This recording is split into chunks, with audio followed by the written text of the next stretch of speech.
Hi everyone, I'm the Philosopher's Poet and I have a special guest with me today in Dublin. This is Ali, and Ali is going to tell us more about what she does in the community.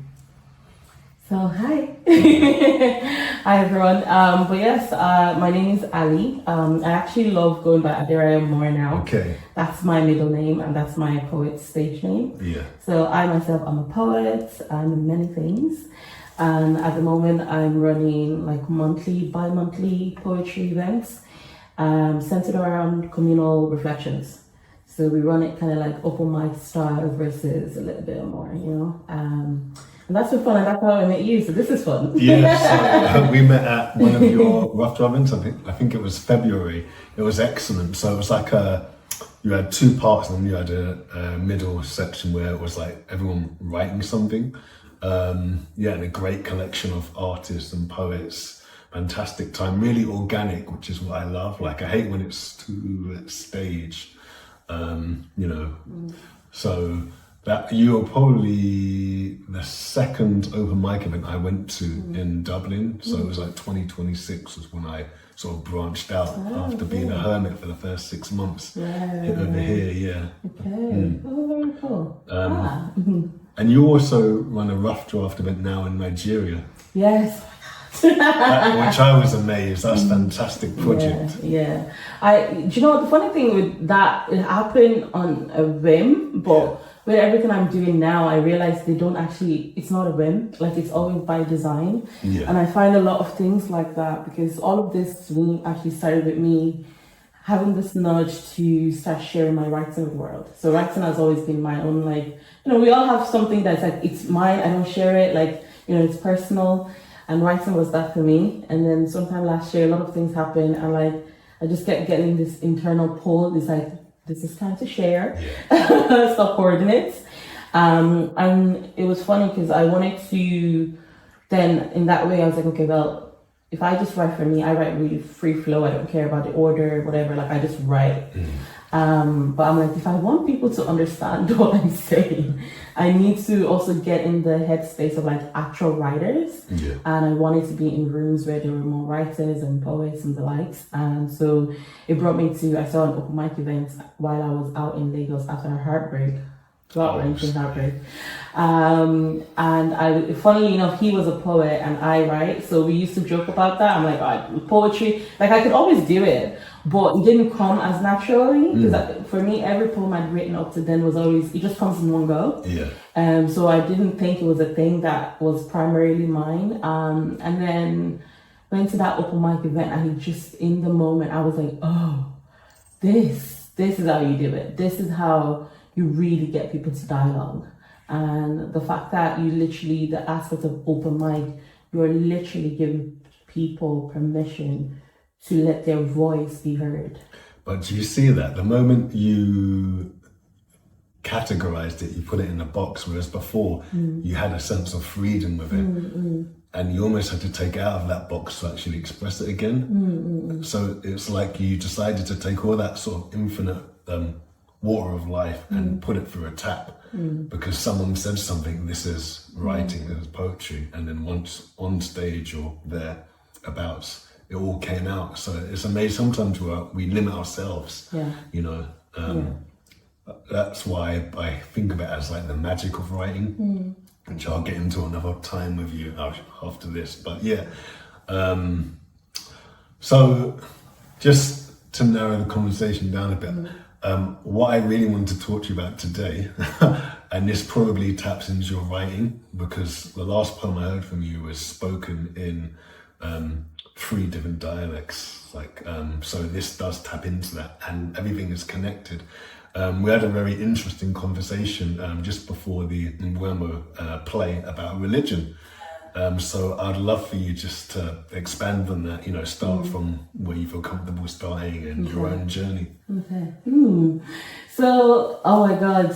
So first, one thing I love about storytelling is the fact that it's so layered. And it took a while for me to actually see myself as really, really a storyteller because to talk about religion, I have to take it back to my grandma's house. I have to take everything back to my grandma's house. So for me, I feel like my first thoughts was formed in that home. And my grandma's house, she started, her and her husband at the time started building the house, and then he died, and the house never fully got completed. So like that, it has a roof that it was just starting when he died, and so it became a rooftop. And so when I was younger, all the adults, like, our moms and uncles and whatever, in the evening when everyone's tired and the kids are still erratic and they can't get us to sleep, they'll get someone or a group of adults who's going to take them up to the roof. And someone will bring us all up to the roof, and we'll all lie on our mats, and they'll be telling us like moonlight tales. And that space is so beautiful to me because it was so open. It's it's in the air, and a lot of times the movie is so big, and and you're literally listening to people telling stories, and that's how I kind of got the love for storytelling essentially. And my grandmom, she's a Muslim, and so we were all pretty much raised from Islamic background. Interestingly enough, my dad's mom was Christian, and her name was Yanu, and she was always very into gospel and going to church and stuff. So while I grew up between Ileku, so Ileku is Islamic school for kids. So this is where you learn Arabic and learn to read the Quran and whatnot. I grew up part that and part my mom's dad always bring me up on gospel music where it was like Jesus, da, da, da, da, da. So right from the start, I was always in the middle. I was always in the middle. But predominantly because I was mostly raised from my maternal side, I was then mostly Muslim. I mean, my dad is Muslim, so I never really understood it because from the lens of going to Islamic school, I'm learning a different language. I don't know what it means. And I've always been someone, I'm like, the first thing I'll ask about something is when I learn something, I'm like, oh, what does it mean? And like that, when you're learning and the system of learning it, they prioritize memorization prior to you understanding. And I couldn't make it work. I'm like, I need to know for me to even have interest to want to memorize. And so I never, you want to ask something?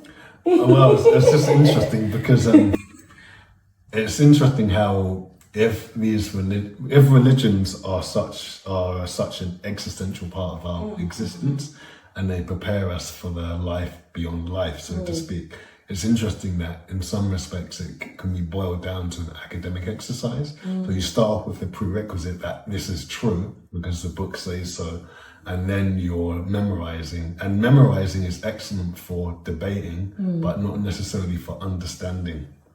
Yeah.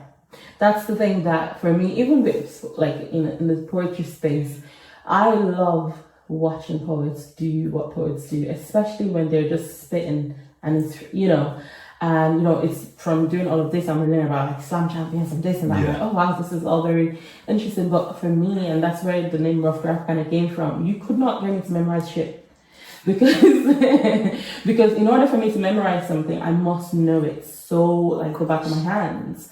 And like that, it takes me a while to connect the information because I ask so many questions. So until you can answer the 100 questions that I have, I cannot get it in my head. But do you see that when you write something, even if you can't remember it, even if you have to memorize it, there's a big difference because when you were learning scriptural verses, it was something that was given to you, whereas the poem or the sort of writing, whatever you've written or output, whatever you've taken from your soul, is from you. There's no need to question it because in writing you were questioning yourself the entire time. So you're already starting from a place of authenticity with a poem, even if you don't memorize it. So that's a massive difference. And I find that particularly interesting because I think that's where I then naturally led into more predominantly poetry in a way, because I started writing the book last year because I was like, I just want to explore. And the big question in the first chapter of the book, it's still in writing. Okay, you can tell us about that later. Because people are straight away like, what is it? I'm like, no, please. The big question I have there is, why am I here? And it's such a big question because I feel like, for me personally, I think that's what we're always doing every day of our lives. We're just navigating. And that aspect of when you're trying to understand things, you can understand from, you can't really understand from memorization, you understand by being present and being thrown into it. However, when it comes to writing, like you said, that's actually what you're constantly in question, and that's what the writing kind of, then you're like, so, like, you know. So it's interesting because no one would question you throughout your life journey if you wrote a certain way and then you wrote something which was seemingly contrary. Some people might say that's contradictory, but actually it's not. It's human being changing and evolving. People won't do the same with religion. They'll find a way to reconcile it. In my opinion, as someone who also used to be part of the church, so I'm not anti-religious. I just believe, like everything else, it's a tool, a form of expression. But you also use the word journey, the reason why I love to use that word in this context, because if life is a journey and religion is a bus, then it's not the actual part of that journey is getting on different buses to the destination.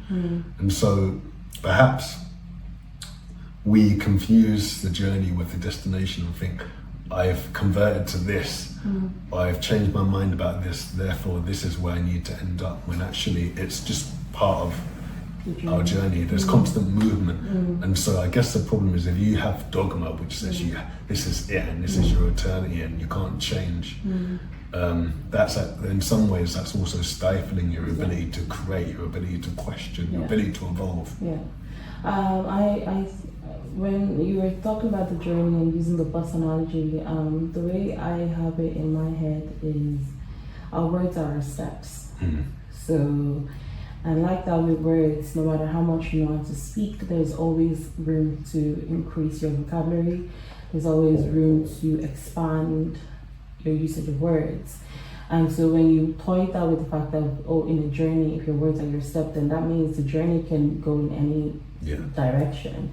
And I think fundamentally with a lot of human beings, we tend to think the journey has this point, whereas if your words are your steps, then essentially at any there's infinite journeys that you can be on, and like you're the one every waking day that we get, you're the one that's like, this is the journey, I'm going on this today. And like depending on what your personal interest at any given time is, I think you could decide, okay, well, if I want to be on this journey for the next 3 years, then these are the things that I can map out for myself.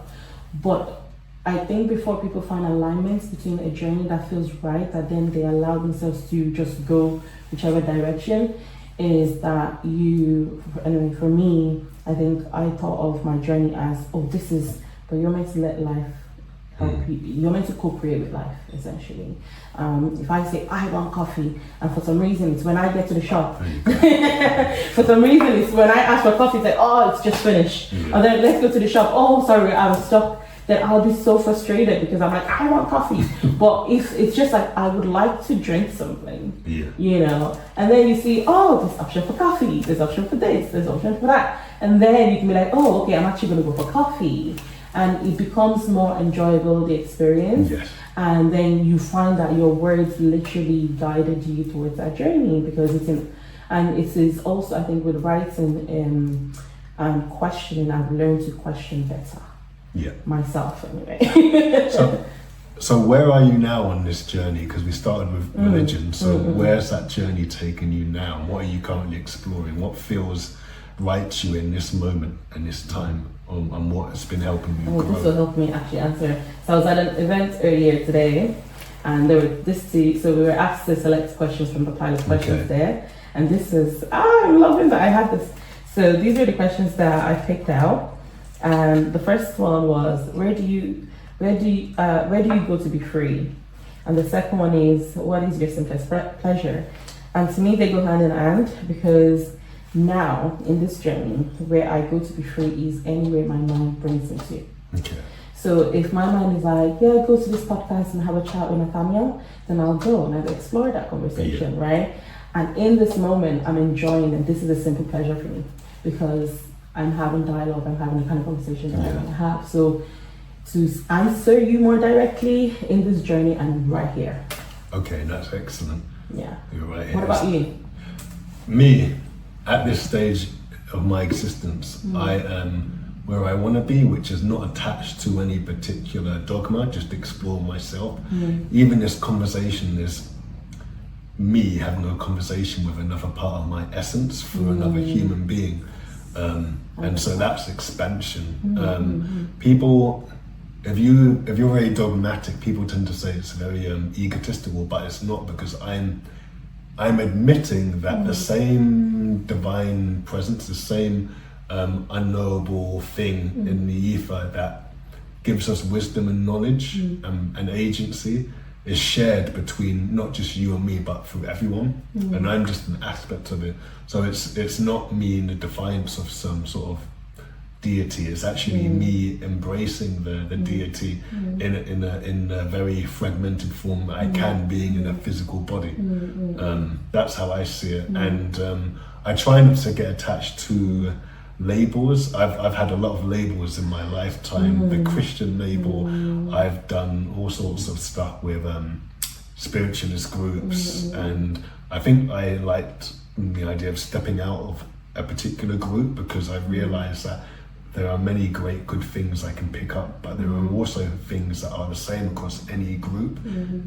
Any group can become cultish, any group can become hierarchical, any group can take it too far, whether you're doing altar calls or you're astral traveling with the Galactic Federation or whatever, or you're speaking with Amun and bargaining with Thoth when weighing of the heart or whatever it is. I think it's like what you're speaking to is the aspect of neuroplasticity, and what you give more time and mind to, you can always get more out of it. So like you said, like anything can actually become a cult depending on how much you kind of put into it. And you said there was two things as you were speaking that I actually wanted to ask. Sorry, I know it's you asking me questions on this. There's two things. So you mentioned ego, and first of all, I wanted to ask, what is ego to you? Okay. That's question one. Question two was that's question two. Ego, the second challenge. Okay. Let's go. Ego to me is a natural thing, in the sense that it's there to protect us in this physical world. Ego is the reason why we wear several masks in several audiences. It's there to protect us. In an ideal world, we wouldn't need ego in the way it's used today. But like all things, it's just a tool. So we identify ego with ourselves, which means, in my opinion, in my belief, we identify these masks that we put on with ourselves to protect ourselves from being vulnerable, to put on a brave face, to preserve and acquire the things in this world that are deemed important. And the ego embraces that, not because we are ego, but because we've allowed ego to own us. Whereas ego is a tool to help us navigate the world because of the way it is. So I don't reject the ego. I talk about overseeing the ego or managing the ego for what it is. It's the same way, I suppose, I would look at how people associate human beings with the mind versus the soul or the spirit or the heart, as in other traditions. And I would say, I'm not my mind, but the mind is a tool I use to converse with the material world. But then what if I tell myself I am my mind, then I've just limited myself to what is perceivable through many streams of intellect, or what's currently explainable through through our understanding of science, I guess. So this might be kind of branching a little bit, but it's not really. So I love conversations like this, because especially when we talk of the mind, and as you're speaking, I can see you're very cerebral, and it's very much like, so last week we actually had a space where we were talking about rest. When you have the kind of mind that you do, how do you then, you said about I'm not my mind, and vice versa, how do you rest? And when I say rest, how do you go to that place mentally where it's like mind, switch off? How do you do that? Well, first off, I'll say that it's a work in progress. Fair. I'll also say that sometimes it can be in reading something, doing something, nature, sexual desire, and sometimes it's doing absolutely nothing at all, rather than doing something contemplative. So it's a mixture of things, and all of those things give the same output or result. As part of the tension of navigating the world and having time and actually going so far as to be able to disaggregate between yourself and your mind all the time. It's a work in progress. Yeah. I think that goes back to the journey aspect, isn't it? Yeah. Where it's where you're at that given time that dictates how you kind of switch off. Okay. Interesting. So, are you currently practicing religion, or are you exploring something at the moment? So what I'm actually exploring is what I'm exploring in my book. I'm exploring my book, actually. What's your book? This is a good time to tell us more Yeah, about the book. so the book itself, the title itself is the book itself, and is literally why we're here. And the title is The Nudge. And the nudge is how I feel personally that we relate with the world. So, as we are now, this human having this conversation. But in terms of everything that led us here, it was a series of nudges that brought this thing, then brought this thing, and then brought this thing.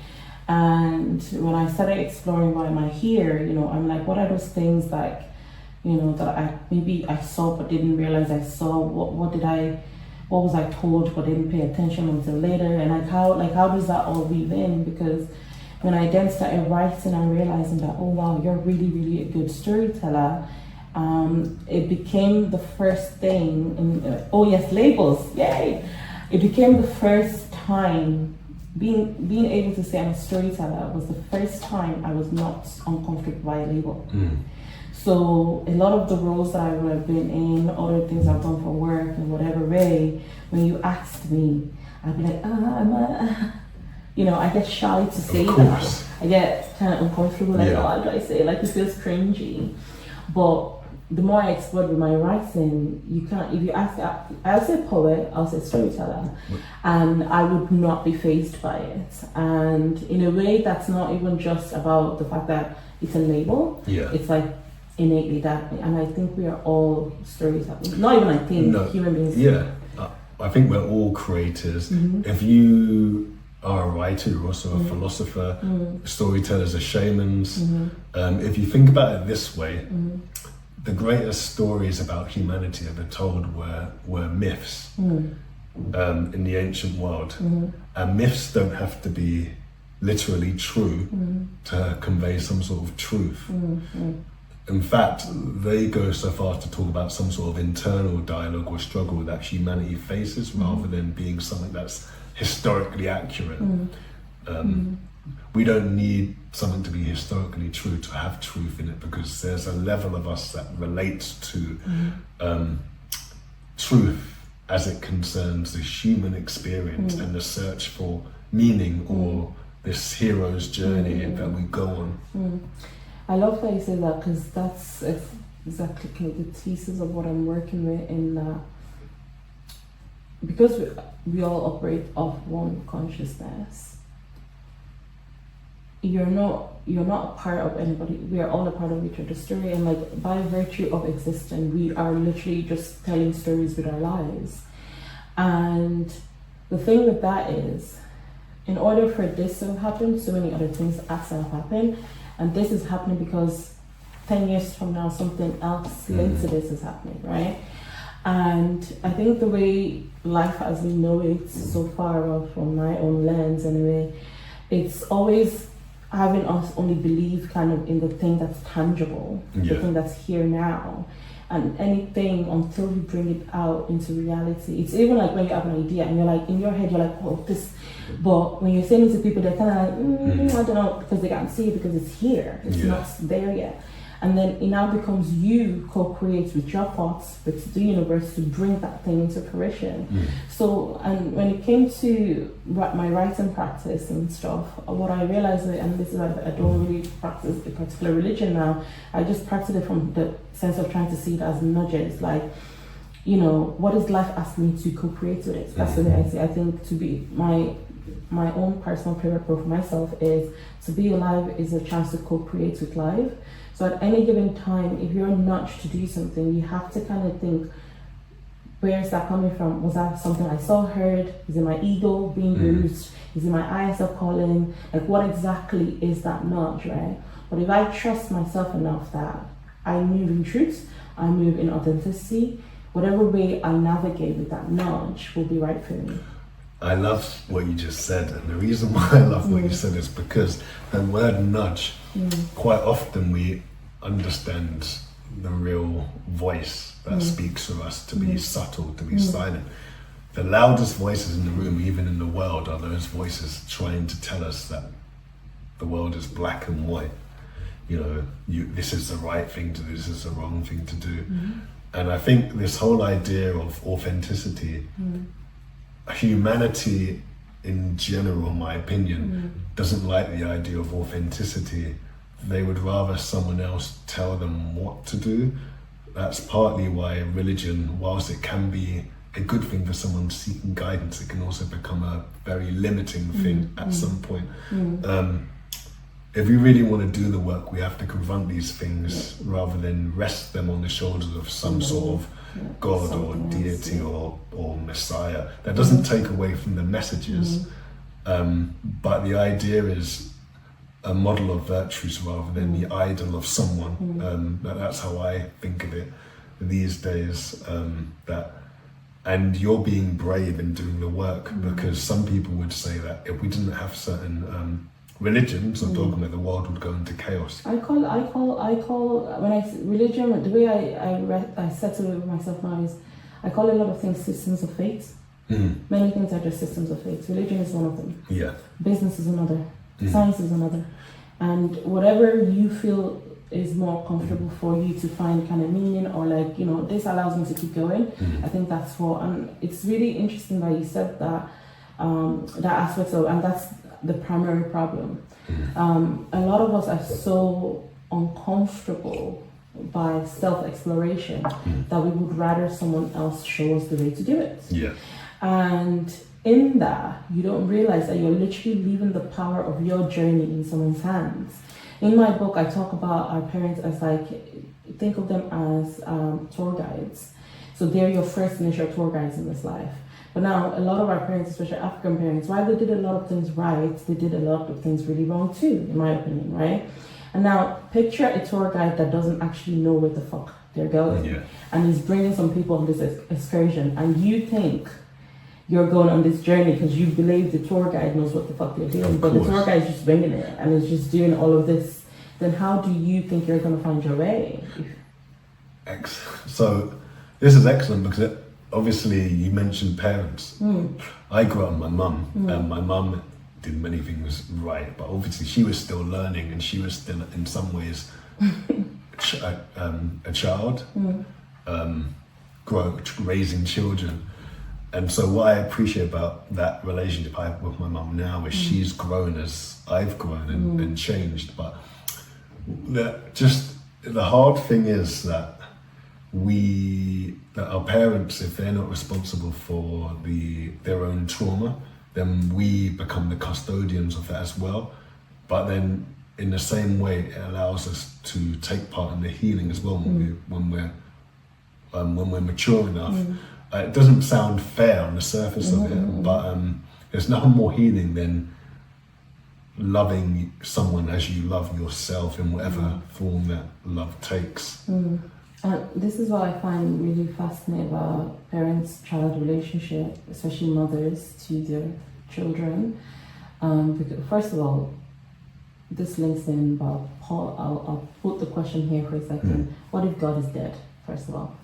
To come back to this more directly, I'm a mom as well, and like that with my child, as much as we're sitting there and it's like, as a mother, I feel like I'm shit at it, because I can have the tools, I can have this is what needs to be done, I can know all of that, but knowing better doesn't mean you also do better. And the thing is, no matter what you know or what you think you need as a parent, your child teaches you how to parent them. And a lot of times what tends to happen with me and my daughter is, I have all these ideas of how I should parent her, but that idea does not fit that child. And so we tend to have a lot of issues because I'm using a system that's not working for my child. And then, at least, if you have parents willing to at least be honest with themselves with that, like, I don't know what I'm doing, then at least the child gets to see it. And as the child is growing, the parents is growing, and hopefully you do get to that point in your adulthood where you're having more grace with your parents and then seeing that, oh yeah, we actually grew up together. And I think particularly with African spirituality, we think we're just reincarnating, right? Then you are your mother in a different form. And essentially the things that she maybe did not get right, it is this form that teaches her how to be this new form that she is, you know? So it's never a linear thing. And especially the parents that maybe did not have the best examples of parents growing up, they can only pass down what they know. Of course. Yeah. Going back to this question about God is dead, define God. Very hard. The reason I asked about if God is dead is I think of everything from a cellular lens. Because when you think of cells, like one cell is divided into multiple, blah, blah, blah, blah. And, we have been asking this question of who God is, trying to ascribe something to what God is, blah, blah, blah, since the beginning of time. And I'm like, okay, if there was an entity, a power that could create all that we know, that keeps creating more than what we already know, what if that entity decided the best way to exist is to be in everything that exists, rather than being in a singular thing that exists? So for me, in our mind, and I think the human mind is only primed to articulate information at human level. What if, I think all that we can ever think of is because of what our humanness can fathom. Yeah. But if there were other entities that were not human, how would they relate this language, and what would their definition of God be? And even right now, in terms of, when I talk about the nudge a lot, is I could look, I'm seeing the tree, like the plants kind of moving with the wind there. And of course I'm seeing it, but for some reason I was drawn to look in this moment, right? I don't know what that thought is going to form in me. Of course. So when I think God, I'm like, God is in everything. Yeah. Like, I don't think it's a singular thing, I share that thought with you around this idea of, is it, first off, maybe we should use a different word than God, because I think thousands of years of programming, this is what God means. Yeah. It's almost like the thought form exists there, and the problem with, I think, putting power behind thought is that we create these things. Many times those entities that speak to us are basically thousands of years of thought forms, if not entities. And who's to say that those who are living a life outside of this physical existence are any more clued up than we are? They say as above, so below. So how do you know people in eternity aren't struggling or wrestling or growing in existence to understand themselves and what reality really means, the same way we are? We do put a lot of stock in the great unknown, and that those beyond the grave know more than us, and that might not always be true. I have, without saying I fully understand it, I'm just posing the question that there's a reason why there are so many different voices. And so just in a way that you go to a shaman or a priest and listen to their voice, people do the same thing with spirits, and they're on their own walk and journey.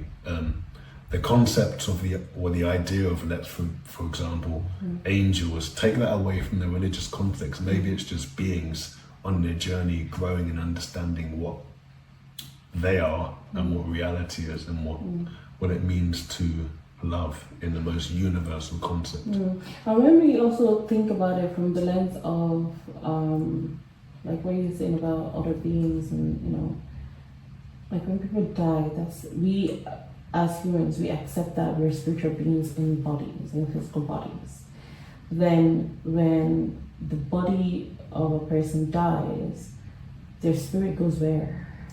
And the thing is, we have ideas. I have ideas, and I things I think are true, but maybe they're true to a certain extent. So that means they're not really true in the fullest of sense.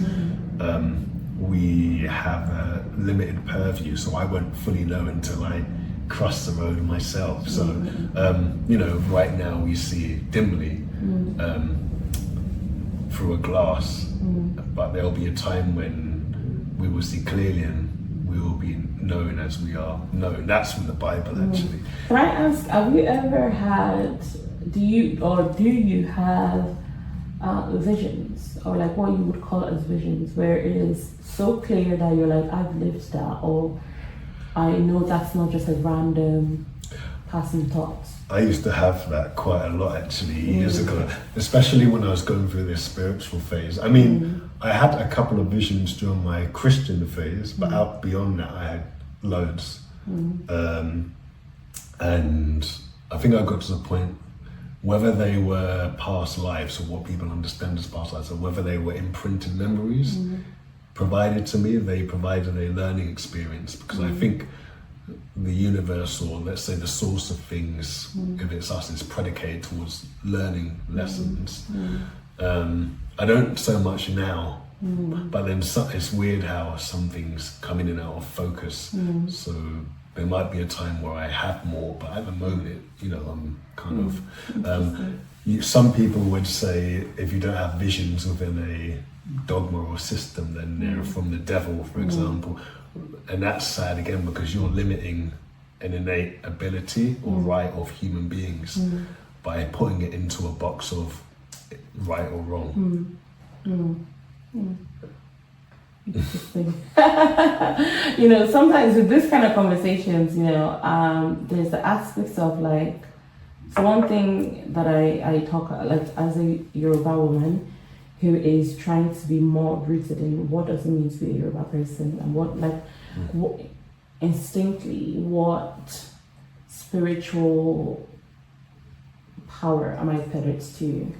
And one of the things that I learned very, very early on was that, so I grew up predominantly around like way older people, like my grandma and people of her generation. My grandma's 101 now. Wow. Yeah. That's amazing. So imagine growing up like, that's amongst incredible. people. I'm 33, so I've grown up being mothered by people in their 60s, 70s from a baby, So I grew up, the first, let's say 10 years of my life was always around like really, really elders. And Yoruba people would always say, especially Agba is what we call an elder in Yoruba. And there's a way that when they're telling you or relaying a story to you, they will come to your level. And they won't give you too much, because they know that knowledge is power. And also, like, if you give someone too much power beyond what they're ready for, you're actually not doing them, and you're actually harming them. And so asking you about the vision part, the reason I'm asking and the why it's kind of like, I'm kind of pacing how I say this, is the aspect that, recently, like the more I wrote and exploring more, I'm like, I think I have clairvoyant abilities.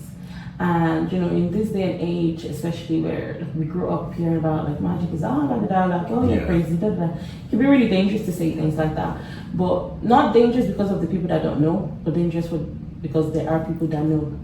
Yes. So I'm going to tell you something actually about clairvoyance, because for 1 year that I spent with a group of psychics, I experienced that, where we had people come in and I gave them very, very specific details about themselves. I believe clairvoyance, among other things, are innate abilities, but again, what I learned from putting it out there that I could do this, I just got loads of people wanting me to do things for them. And that's the hard bit, because if you are a clairvoyant or you have any other ability, even if it's a physical ability, it doesn't have to be psychic, it could be anything you can give to a person. What you'll notice is, unfortunately, a lot of people collectively will just seek for you to solve their problems, give you the answers, when your job is to basically help guide them so they find their own answers. And that's what I found really draining. That's I love that, because it is draining. It is such a it's this week I had a crash out where I was like, literally like I literally recorded a video and I was like kind of crying in it, and like people started calling my mom like, what is wrong? oh wow, okay. I'm like, mother, I'm just expressing myself, because not every day it's like that, right? And one of the reasons as well, like, now I'm always the funny thing about me is I feel like, because I'm very like, ha ha ha, people think I do things without thinking it. Or I think it all, I see all the possibilities before I do the things. I just choose to go for it. And the one thing before posting that video, I was kind of like, and I literally felt the nudge to just record it and post it. But before posting it, there's that, let's maybe not. I'm like, no, we're not doing that, because I operate up nudges. So I do things before there's certain things that I will do before I myself know why I'm doing it. Sure. And I have a lot of confidence in that now, and in a way that I will do it out of fear, like without fear, because a lot of times I will do things with fear, and then because the fear element is there, you've done it in the wrong way. Yeah. And one thing that I guess the video for me was that there's a lot of people like that, right? Where because you have certain things, certain gifts that you can help other people, they just latch on. Yeah. And all they want to do is drain, and no one is pouring back. Yeah. And it's like, this is an energy transfer thing, right? So like, as much as my gift is here to be of use to other people, I must get a regular supply of it being poured back for me to continue to put it. And in a way, for me, I've always been this person. I was like, oh, this, like that. Come to you for advice, come to you for this, da da da. And you're like, but who's giving them when I fucking need it? Or like, where, like, or what way does it come at the right time when I need it, sort of thing. And I guess for me, that's why I kind of built the system of our poetry events the way I have, because it's a demonstration. Yeah. For me, I'm like, once I've done that month, whether if you come to me and you need help and I can, sure. If I cannot, I'll tell you, sorry, I do not have capacity. Yeah. And now I'm like, at least the events are there. If you ever need anything and we can't talk, you know that you can reach me there. 3 minutes of chat, whatever, done, peace out, you know. And it is draining, and I think it is really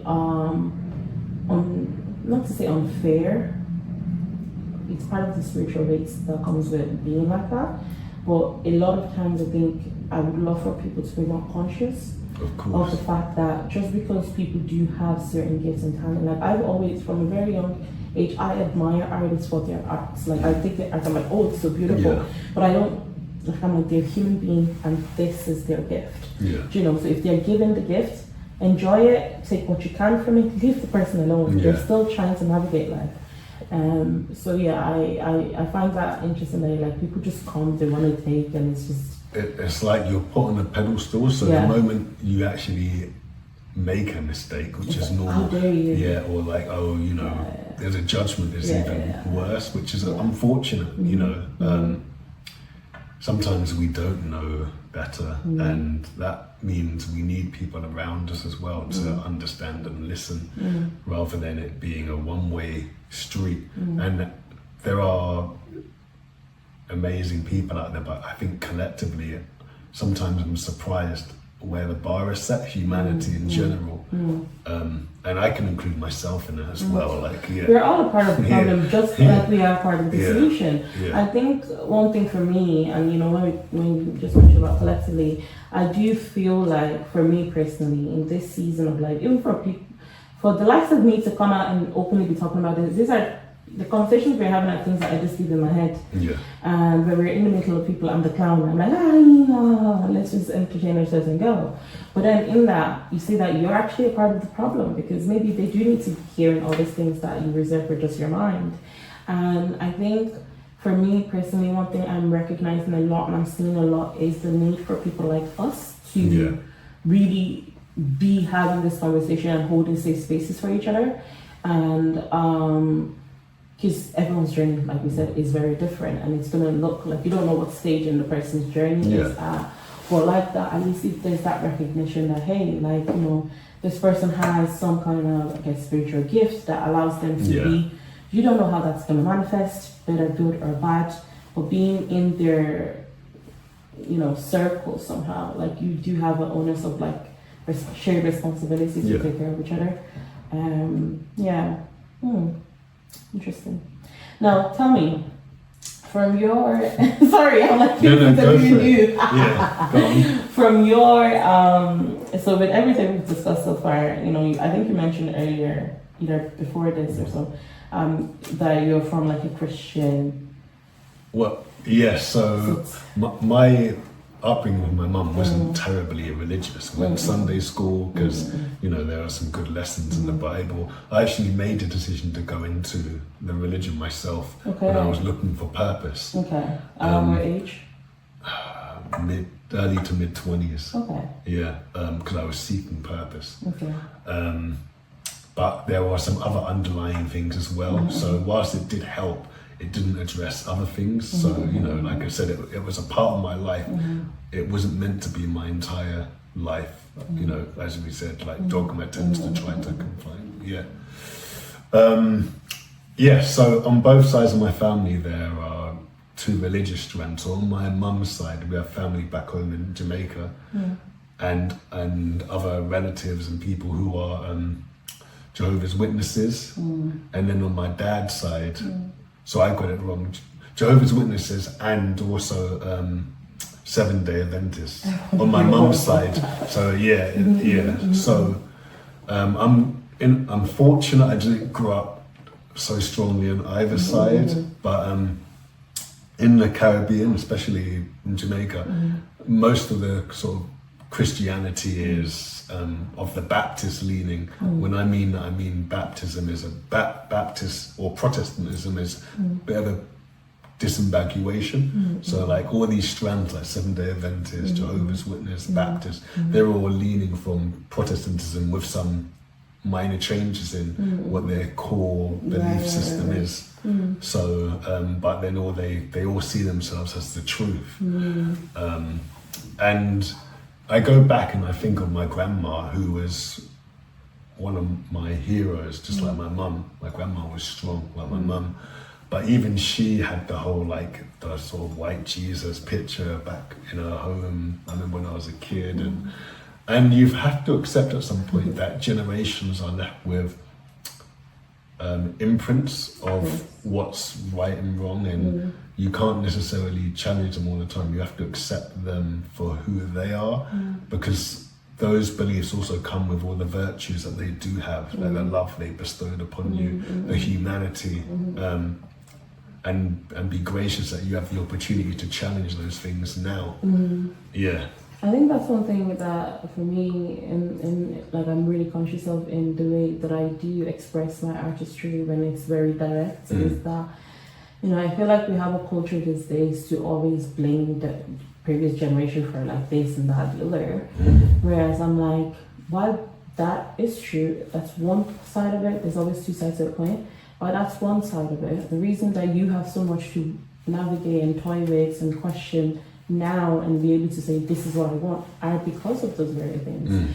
And there's this aspect, to go back to the aspect of like people always looking to someone so that they can because it makes people comfortable when if I can go to you for a cup of coffee, then I can also blame you for it not being good. That kind of way. But like when we actually peel all that, and it goes back to the labeling thing as well that I wanted to mention earlier.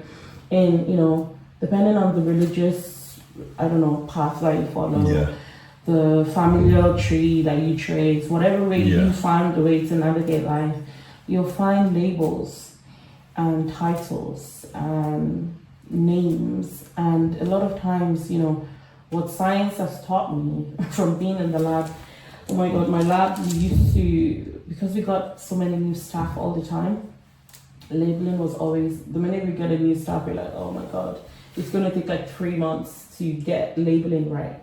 And what you find is, because a lot of the things look the same, a lot of the names are slightly similar, you'll find new staff to just slap a particular thing. So it's the people that experience that have to be like, actually, no. But the thing is, then you find people that also experience it. They're experienced, but they don't care. they also don't catch that things have been labeled wrong. Yeah. Then to guide the newbies coming in.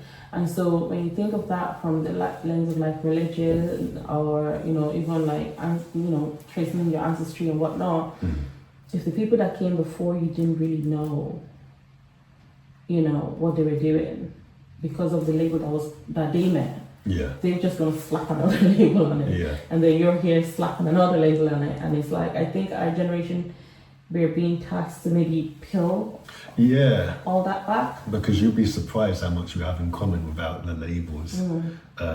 Like I was saying, if you have certain abilities and it's validated in one religion, but outside of that it's seen as evil or false, take away that label and everyone has access to that. In the same way like politics, for example. Take away labels and try to understand not what people believe, but why they believe it. Because that's the other thing human beings have to overcome, this idea of quite often it's not what you believe in, it's why you believe in it, which is why it's the idea of having the courage to challenge yourself. Because someone who so-called practices the right things for reasons that aren't wholly their own, where's the authenticity?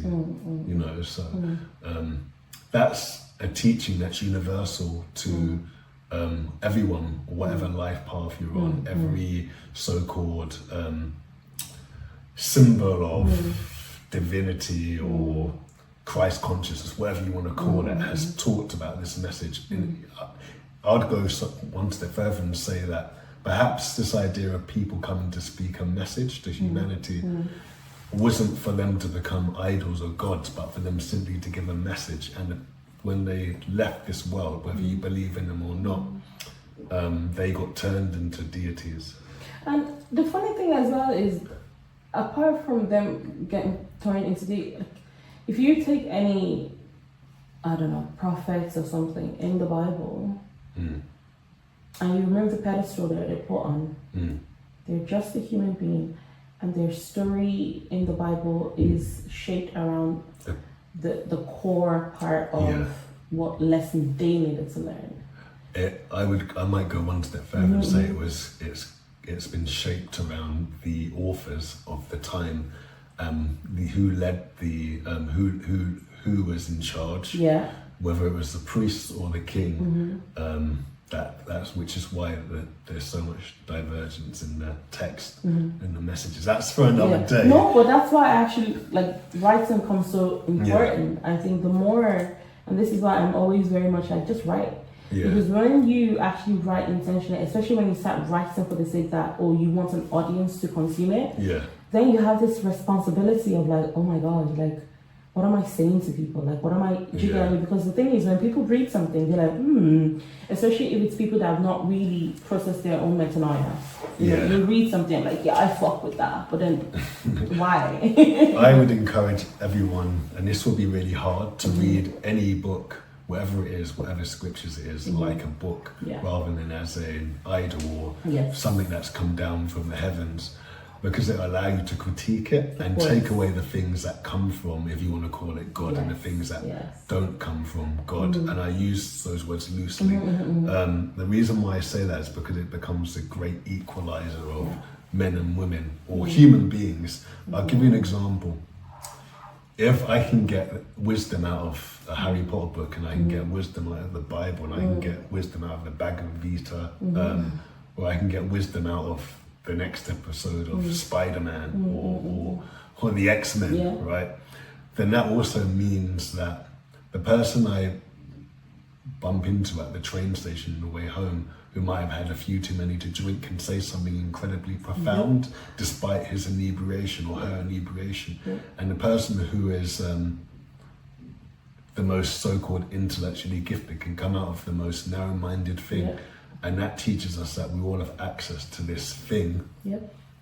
Exactly. It's not reserved only for some. I think that's I guess that's my critique of a lot of religious books and context, like conversation, in that, they're written in a way that it's like, it comes from this thing, and therefore don't question it. It's like, no. I respect people when they talk about the strength that they get from their faith. I've heard loads of creatives and poets use it, and it's beautiful, and I wish them more of that.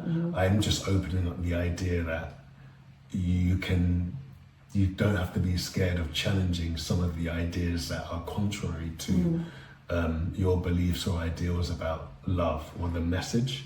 And if that leads you to somewhere slightly left field, don't be scared either. That's all I'm saying. You know, the funny thing is, to back that is, I always say as well, general consensus around most religion is that God gave us free will. Like, if there was one way to do things, it wouldn't be like, go explore. Like, so literally, the gift they, whatever God is, gave us is, go explore. So therefore, why then do I sit in a particular and like, oh, I can't do this, I can't step out? I'll go one step further. Why can't we give the gift to ourselves if we are claiming to be part of that thing, that God? Yeah. And maybe that's why we're not giving the gift to ourselves that's already been promised. That's true. That's true. That's yeah. Because when you can give that to yourself, then you can give it to others, isn't it? Yeah. Okay. Thank you. This has been great. We could keep talking. Yeah. Well, I tell you what, because we're coming to an end. Yeah. Let's hear a bit more about this book you're producing.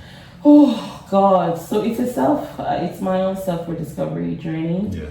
My 2023, earlier that year, actually, I was getting this nudge to just express and like not just keep my thoughts to myself anymore. And like, obviously my family, my close friends, they know everything I think about because I never shut up. Yeah. But I don't share that with people easily. And so to the public, they get to see one side of me only. And I feel like that's inner pull to show them all this other side was so like, it was like shaking me at my core. And so I actually started with a podcast. Okay. And I called it Ali's Diary. I was like, well, it will give me freedom to talk about what the fuck I want to talk about. And then very quickly, like I actually had an accident towards the end of 2023. And straight away after that accident, I just felt like a new person. And I just like, what the hell?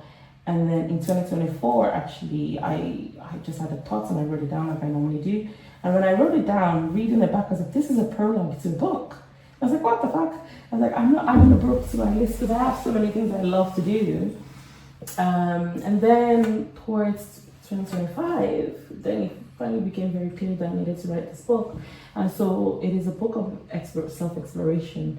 And you'll see when it's eventually out, whenever that is, where everything we've even talked about is woven into that. And it's literally just, how do we respond to life and why are we here?